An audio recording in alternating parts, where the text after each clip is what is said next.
Good morning. It's cold this morning. Driveway's froze up, but it's supposed to be 50 degrees today. Gonna be a nice one.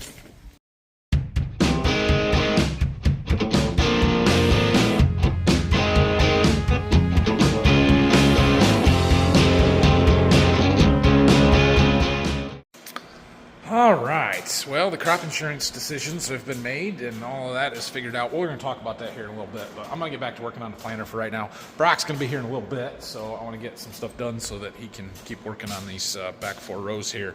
Hopefully this afternoon we'll back the tractor back up and lift this other wing up and keep working down the planter. All right, we've got all 4 of these brackets on for our seed firmers that we're putting on for our in-furrow fertilizer stuff. Was just looking at these row units and noticed a problem. I don't know, let me turn the light on, maybe you can see better. There we go. See this piece right here? This is what we call a seed tube guard, and this one is broken. So look at the one over here. See how there's this wear plate on both sides? Well, it's missing over here. So that needs to get replaced. And then I got over here to the next one. Same thing. That's interesting. I wonder why. Not sure what's going on there, but we got to take those openers off to get those seed tube guards off and get some new ones on there. So when they're, well, let me take one off and we'll talk about it. All right, we got these openers off. Just for fun, we're going to measure them.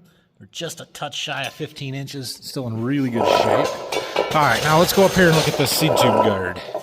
So you can see on this side where that piece kind of flaked off of there or broke off versus that side. So what this thing does is it sits in between these opener blades, and it has several important jobs, and they call it a seed tube guard because our brush belt, let me grab one. So our brush belt fits down in here. I'm trying to do this without that sensor getting in the way. There. So it sits there just like that, and you can see it's meant to curve to just follow that, and it is keeping any dirt from pushing in front of this brush belt, keeping our belt in good condition, trying to keep any debris, sticks, residue, anything like that from being able to get into this belt, because the last thing we want is to pull any of that stuff up into there, which it's open here for a while, so all that stuff should be falling off anyway. It also is holding the blades away from it. So if you look at this one, you'll notice that the blades are kind of very close to that, and there's going to be some inward pressure from the dirt as this pushes through the water. Think of these openers like a boat going through water, and how it, as the boat cuts through the water, it pushes the water off on both sides and creates that wake. Well, the soil is essentially doing the same thing here against these opener blades, where it is pushing in on it, applying force, and the openers have to push it out away. Well, these blade, or this seed tube guard here, is kind of what keeps the blades from deflecting inward and pinching together, squeezing together. If they were to squeeze together, it would pinch this brush belt down here. We don't want that, so that's why they're there to help do that. And the bottom of this kind of runs right at the bottom of the opener depth, right? So it's right in between here. Oh, back here. Sorry, framing. It's even with the bottom edge of the blades. And so as this row unit comes down, it kind of helps form the bottom of that furrow and makes it nice and flat so that our seed has somewhere to fit down into. And so we need these to be in good shape. The bottom of this one is okay, but without this wear piece on the side, it's going to allow that blade to push in, potentially wearing into our brush belt a little bit, not allowing it to stay in the proper position to create that seed trench like we want. And so that's got to get replaced. So there's a bolt that was in there that holds this in place. Ugh, that's pretty tight. I'm going to have to hammer it off.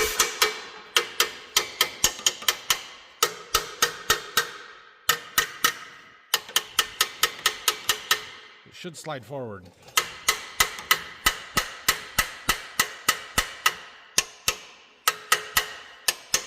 starting to move.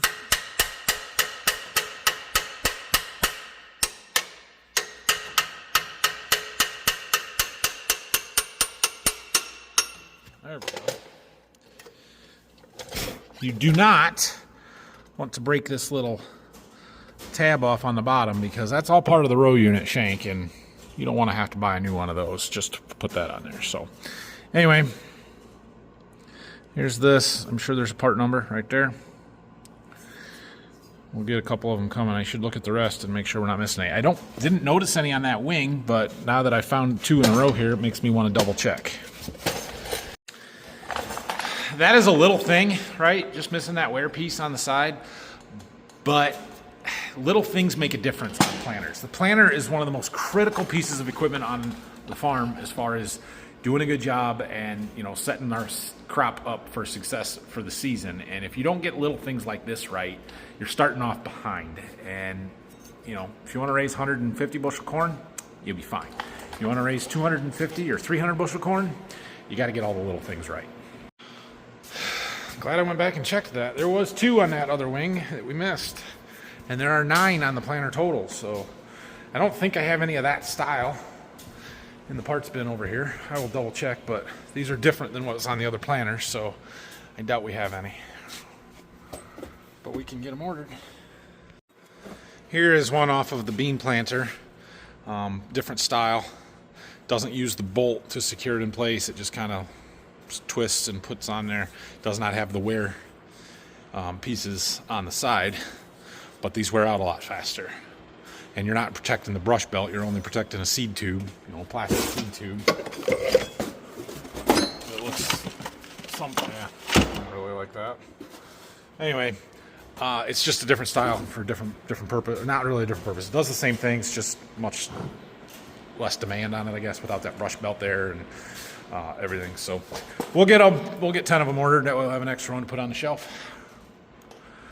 Cost of doing business, maintenance. Okay, I gotta go to my meeting and stuff. Look, Brock's here. Brock's feeling better, right? Yeah. That's good. He's washing meters here for a little bit, and I gave him some other stuff to do and work on until I get back. You've already seen the whole washing meters process, so don't film that. However, if you do anything interesting or stupid, make sure you get the camera out, okay, Brock? Yeah, I can do that. All right. Hey, and I want you all to know, Uh-oh. I looked at a meter, and Nathan's not perfect either.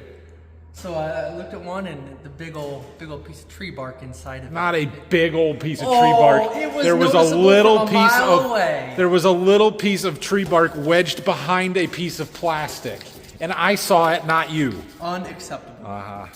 He's not wrong, but not that big of a deal.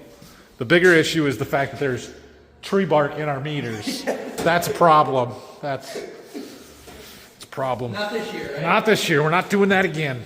All right, we'll be back in a little bit. So Nathan's still gone, and not much is exciting that's happened, but I'll give you guys an update of what I'm doing. Cleaned these 4 row meters and brush belts and the covers there. Not much exciting happened there. But what we're also finding on these is the seed tube guards, or brush belt guards, I got some over here, are broken. Mainly the one side is from what I'm seeing, but it's got a high wear strip, I don't know if you can see that well, on the one side, not on the other, and they should be on both. And we don't want these to wear out and get into the brush belts. Those travel right in front of the brush belt to kind of clear a path. But those are a lot more expensive if we ruin one than those little guards. And frankly, the guards are there for a reason, so if they need replaced, they need replaced. It's a wear part, not a big deal. The other thing we're doing is, if you remember, we broke a closing wheel bracket last year on the corn planter. So to get us by, we stole one off the bean planter to put on there, which is that one on the floor. But this is the one that was on the corn planter that we broke on one side. We did end up putting this on the bean planter. It still had one functioning side, and again, that worked to get us through. But it's end of the year maintenance. or start of the season maintenance, we're gonna fix it. We got a new one here, so we're gonna get this put on and all back together on the corn planter. So we're gonna take that closing wheel off that and put it on here along with all the guts of the broken closing wheels and bracket. I'm back. Let's see how Brock did. How'd we do, Brock? I got 4 clean meters. That looks good. Those are all washed. I got the two rows taken apart that we needed the new guards on. The one side off, which is nice. Okay. I got the bracket off the beam planter. Okay. It's in here. I got that taken apart. It's over there. All right, cool. Good deal. We'll see where we're at here. So one thing I noticed when I was cleaning these up the other day, and I didn't point it out then because I forgot, but see this agitator strip right here? They call that an agitator strip. It's got little dimples on it. When you do beans, you take those out and put orange ones in so they're smooth. But I noticed the corn ones here have some wear to them. I don't know if I'll be able to film this very good, but the little dimples down here are much flatter, especially right here in the center, than they are up here on this edge. I don't think that's a problem. This one's not as bad as some of the other ones that I noticed, but yeah, it was an interesting thing that I found when I was cleaning those up. Anyway, I think we're to the point where we about got to get our tractor hooked back up and lift that wing up, move our cylinder stop from this wing to the other one so that we can work on the other side there, because some of those are sitting on the ground and about impossible to work on. We got to get our new seed tube guards before these rows can go back together, at least 3 of them. The one isn't broken, so we can put that one back together. But yeah, we're just gonna have to keep working our way around this side of the planter here, and Brock is getting started washing meters. It's a good thing for you to do, Brock. Yeah, I know. Ooh, look at this. Got all our hoses all nice and bundled up. Those red balls. Nice. I think the guy that I thought was going to take those hasn't responded to my email. Probably means he doesn't want them anymore. So we got to move on to number 2 on my list. Look at how shiny and pretty this tractor is. Oh, something got dirt on it. Stupid birds. Stupid birds. She looks good.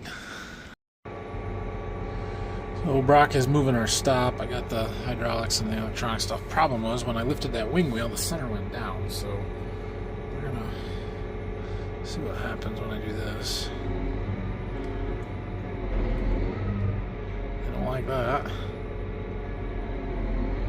Don't like that.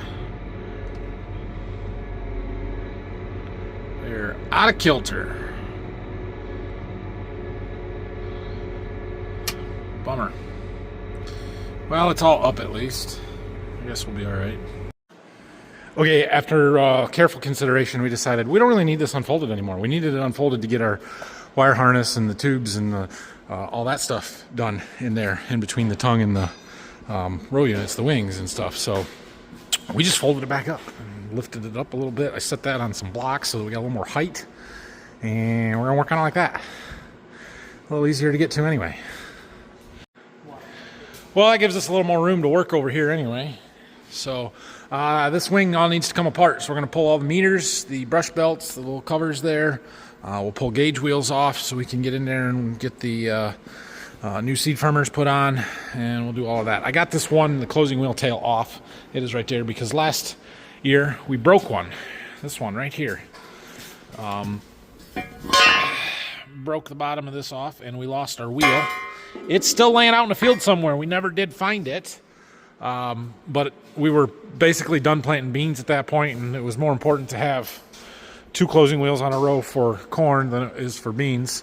So I stole a good frame off of the bean planter and put it on here, and we put the broken one with just 1 wheel on the bean planter. Anyway, I bought a new one. This is the one we're going to put back on this planter. We'll take the one back to the bean planter that we had taken off of it originally, and we'll get it all fixed back up. The problem is I only have 3 of my closing wheels instead of the 4 that I need. But we have some other ones in the parts bin over there. We'll probably just pull something out of the off the shelf and see what we can get and put it on the bean planter. So anyway, that's what we got. We're gonna start taking this stuff apart. Yeah, look at that.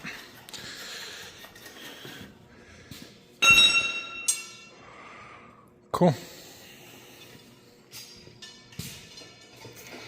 We're going to give this a quick bath again tonight before we go home so that things dry out over the weekend. But yeah, we're in good shape. We just need to get our new seed tube guards so we can get these put back together and we can get stuff cleaned up and should get it out of here next week. We got a bunch of other stuff going on next week, so I don't know how much we'll get done, but at least get started working on this. Or get started on this side and hopefully get to be about done. I had some soap in the foam cannon, so I soaped it up and we're going to rinse this down.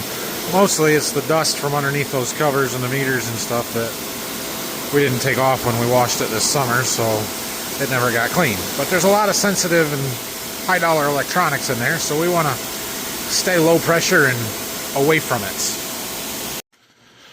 All right, well, it's cleaner. That's good. So, we're waiting on seed tube guards and we're waiting on conceal knives. Once we get those two things, everything can go back together. In the meantime, we've got to finish washing these meters up. There's 10 of them to go. And we've got those brackets to put on for our seed firmers, so we can go through and do all of that. And then the ones that don't have a seed tube guard broken, we can gap them and put the gauge wheels back on and do all that stuff. So plenty to keep doing here. Hopefully by the end of next week, we'll get the planter out of here. But we will see how that all goes with me trying to get started treating seed and doing some deliveries and stuff. So last year when we were delivering seed, everything went fairly smoothly. It was first year, just trying to figure it all out. This year I have a little bit better of a plan. I have a better understanding of what all I need to do and what's going on. So I think everything will go pretty smoothly. The one wild card is last year we never had any frost laws in Michigan because it was warm in February and stuff never really froze, and so they never put the frost laws on. Frost laws start mostly locally here on Monday, and I don't 100% know what exactly that means for a truck and a gooseneck trailer, but I got to find out. For those of you not familiar or not from Michigan, or I don't know if other states do this, I assume they do, but in the spring when the roads are thawing out, they can get a little bit soft underneath, get some liquid water trapped underneath the roads where there's a frost layer down below and it can't drain through. And so the road commissions in each individual county will put their seasonal weight restrictions on, and essentially it lowers the amount of weight that you're allowed to legally haul. I know what it means for semi-trucks. I'm not sure what it means for gooseneck trailers and pickups. If it's the same, 25% or 35% weight reduction, or if I don't really know. So I want to make sure that I fully understand that and have that before we go somewhere that we shouldn't. But there are a lot of Class A roads that are all season that they don't have, the seasonal restrictions don't apply to them. So we can haul down those roads all I want. Ohio doesn't have frost laws. I can do stuff in Ohio all I want. We just got to plan our routes and where we're going a little bit more careful. And so we got to figure that stuff out. I was working on that here this afternoon a little bit, trying to figure out how does all this work exactly. So anyway, that's what we're trying to learn about. So have a good weekend. If you have any questions or comments, leave them down below. Make sure you subscribe to the channel. Head on over to farmfocused.com or to borderviewfarms.com and click on the shop tab. Grab yourself some Border View Farms merchandise, hats, hoodies, shirts, all that good stuff. Very much appreciate you guys doing that for me. And we'll see you next week when we get started treating and delivering. You'll enjoy about 1 or 2 videos of it, and then you'll get another month of it, and that's just what we're going to be doing. So sometimes it's the same thing over and over again, but it changes seasonally, and there will be better stuff after that. So not that it's bad. I enjoy the content. I don't know if everybody else does, but I do. So anyway, have a great weekend, and we will see you next week.